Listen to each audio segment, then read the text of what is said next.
always been told to love myself. I try, but I can never understand. It's hard. Hi everybody, and welcome back to my channel.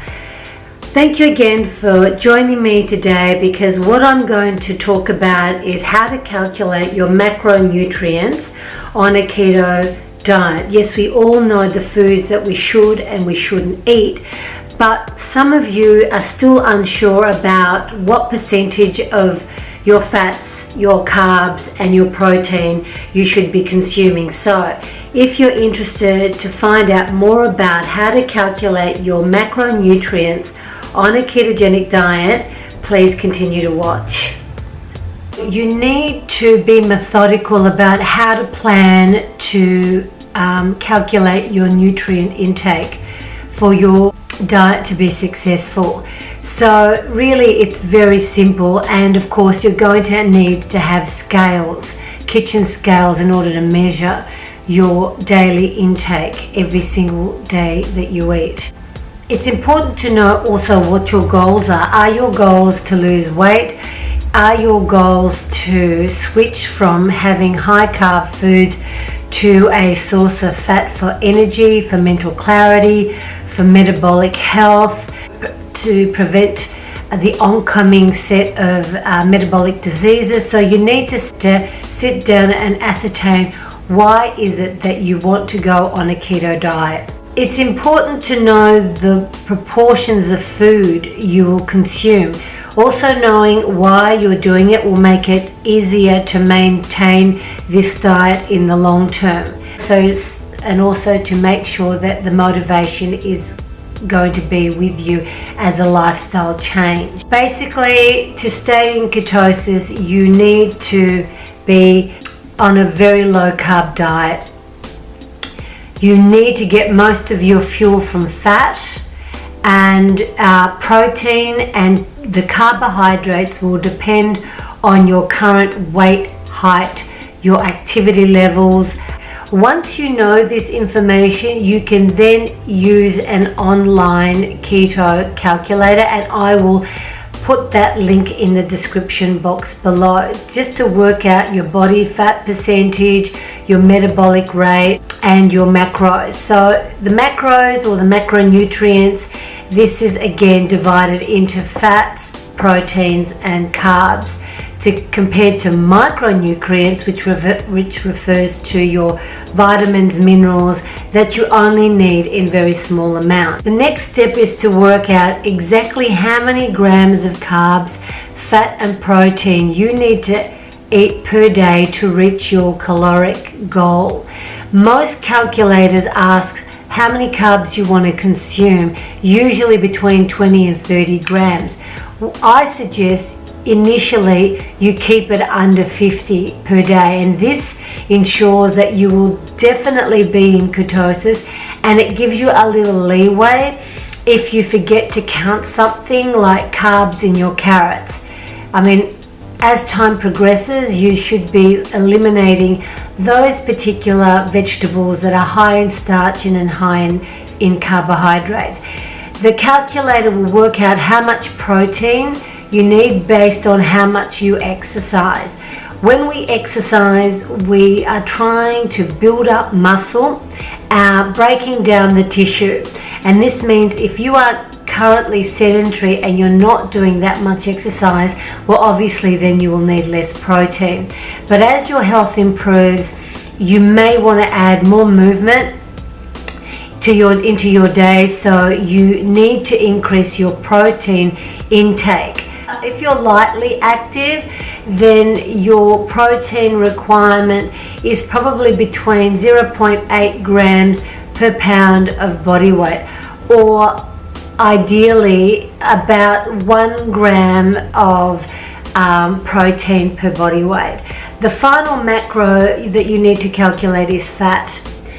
If it is fat that's going to give you control and flexibility, you choose how much of a caloric deficit you want. The deficit is how many calories less than your calculated daily energy expenditure you eat. So in other words, when you eat less, than you expend, then you will start burning off stored fat, and it's as simple as that. If there is no deficit, then the weight will remain the same. So it's not just about also energy in, energy out. It's depending on what you eat. It's also depending on what time of the day you eat, and it's also depending on whether you are insulin resistant or insulin sensitive. If you are insulin sensitive, in other words, that your body is able to break down carbohydrates, then really it doesn't really matter what time of the day you eat. But like myself, who's insulin resistant, then my body needs more time to digest, and it needs more time to break down the food in order to tap into my stored body fat. And hence that is why I have to fast for at least 16 hours a day, if not more. Basically, if you're looking at a ratio of 20 carbs, 70% fat and 10% of protein, that's generally the ideal way of staying in ketosis, ensuring that you are going to lose weight, ensuring that your body will start to tap into stored body fat as well. So you'll need to initially make those adjustments. Some calculators will actually show you your projected weight or weight loss over time, and this means that you can adjust your figures to suit specific goals. For example, if you want to lose 50 pounds or 25 kilos, then you can adjust what you're eating, when you're eating, and how much you're eating. But let's just remember that more exercise, building up of more muscle, and will help you to break down fat. More muscle equals less fat.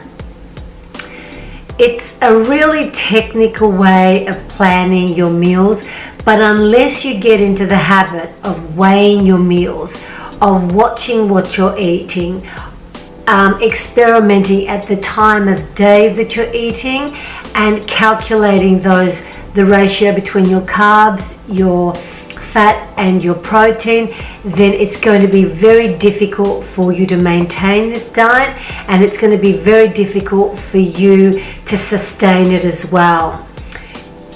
Over time, you will develop intuition. You'll be able to eyeball how much 20 grams to 70 grams to 10 grams is, but initially when you're starting out on this diet, you definitely need to measure every single gram of food that you're going to consume.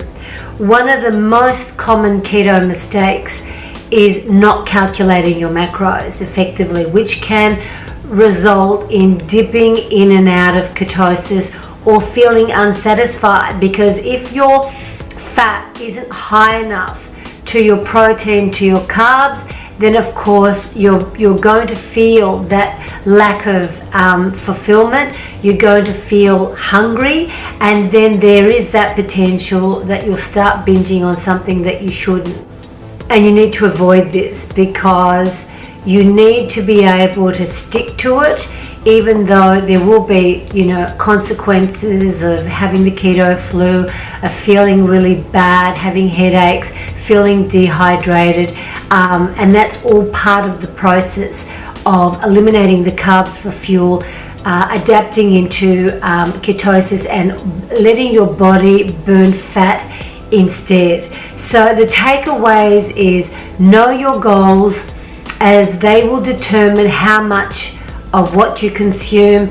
Use the online keto calculator to work out how much of the macronutrients to consume daily, and plan your meals so that you can make the adjustments if you need to. And if you have your meals planned on a daily basis, then that will eliminate what you're going to need, what you're going to eat, and that will avoid you dipping into other foods that you shouldn't eat, and ensure that you take movement and exercise into account, and don't try to restrict too much in the beginning. So if you're first starting out on keto, then of course have your sweet potato, have your carrots, Yes, they are starchy vegetables, but I'd rather you be eating that than dipping into a muffin or potato chips or just regular potato. So I hope that helps all of you that are a little bit confused about what you should eat, how much those macronutrients you should eat.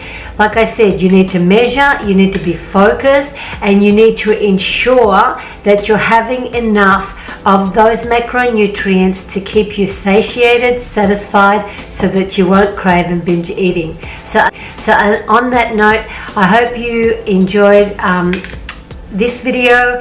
I hope that this has clarified a little bit more about the keto diet and how to apply it into your daily life. If you've got any questions, please leave your comments below and I will answer them as best as I can. Please don't forget to subscribe to my channel, give it a thumbs up and click that notification bell for all the upcoming videos. Thank you again for watching. Bye for now.